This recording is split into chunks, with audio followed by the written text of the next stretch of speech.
আসসালামু আলাইকুম। 1955 সালের 2 July pan American flight 914 new York থেকে মিয়ামি যাওয়ার জন্য যাত্রা শুরু করে।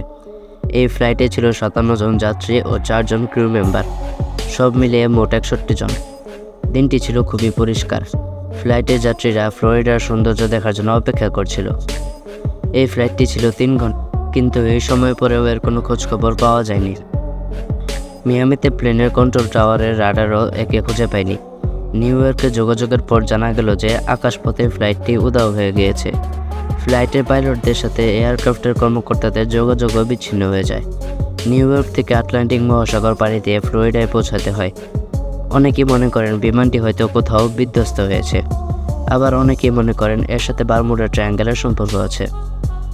আপনারা হয়তো জানেন, বারমুডা ট্রায়াঙ্গেল হলো এমন একটি জায়গা যেখান থেকে জাহাজ ও প্লেন ফিরে আসতে পারে না। আমি বারমুডা ট্রায়াঙ্গেলের রহস্য নিয়ে একটি ভিডিও বানিয়েছি। আপনারা চাইলে এই ভিডিওটি শেষ করে বারমুডা ট্রায়াঙ্গেলের রহস্যের ভিডিওটি দেখে আসতে পারেন। তো আমরা বলছিলাম যে আমেরিকান ওই ফ্লাইটটি নিয়ে মানুষ কী মনে করছিল।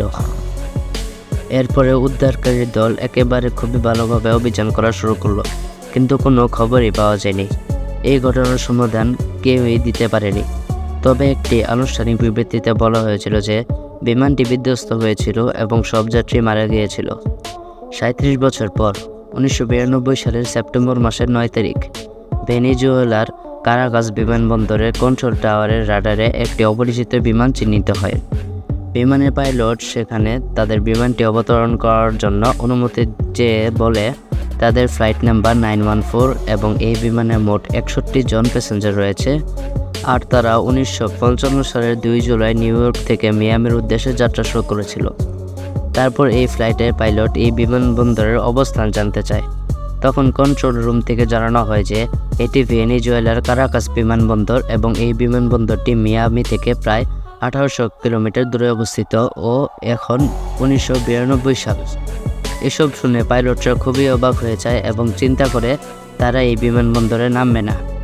তখন একজন সহকারী পাইলট বিমানের জানালা দিয়ে একটি ক্যালেন্ডার ফেলে দেয় এবং সেখান থেকে ফ্লাইটটি চলে যায়। এরপর আবার বিমানটি নিখোঁজ হয়ে যায়। আমেরিকার তদন্তকারী সংগঠন FBI এর উপর তদন্ত শুরু করে।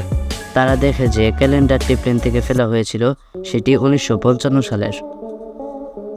এই 1955 থেকে 1992 সাল পর্যন্ত মোট 37 বছর পর্যন্ত কিভাবে বিমানটি চলল, কিভাবে এতদিন তারা বেঁচে ছিল, তারা কোথায় উধাও হয়ে গেল, এসব কিছুর উত্তর আজও বের করা সম্ভব হয়নি।